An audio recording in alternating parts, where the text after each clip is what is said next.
দুইটা লাঠিম হইবে, এখানে এখন লোহা প্যারাক ঢুকাইলে তোমার লাঠিম তৈরি হয়ে যাবে। দাদা আমি একটা কাঠ নিয়েছি, এটা দিয়ে একটা লাঠিম তৈরি করে দেওয়া যাবে? হ্যাঁ যাবে। এটা দিয়ে কটা লাইন হবে এই যে কাঠটা দিয়ে? দুইটা সম্ভবত হবে, দুইটা। আচ্ছা, এই যে কাঠটা দিয়ে আপনার লাঠিম বানাতে সময় লাগবে কেমন? 5-7 মিনিটের মতো লাগবে। আচ্ছা তাহলে বানান তাহলে একটা। আচ্ছা দেখো।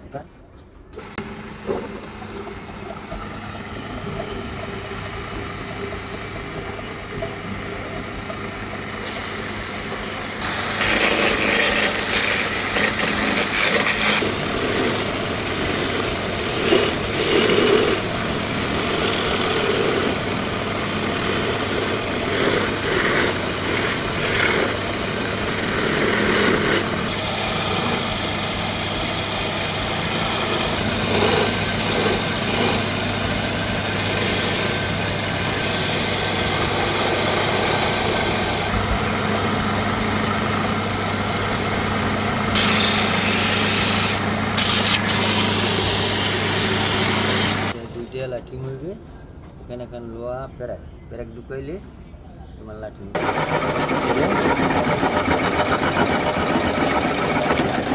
এইটা ধরো, এইভাবে ধরো, ওদিক মাথা দিও না, মাথায় দিলে আছে লাগতে পারে।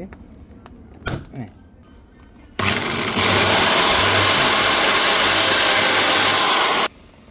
ঢুকিয়ে দিলেই আমাদের লাঠিম তৈরি হয়ে যাবে। ছবি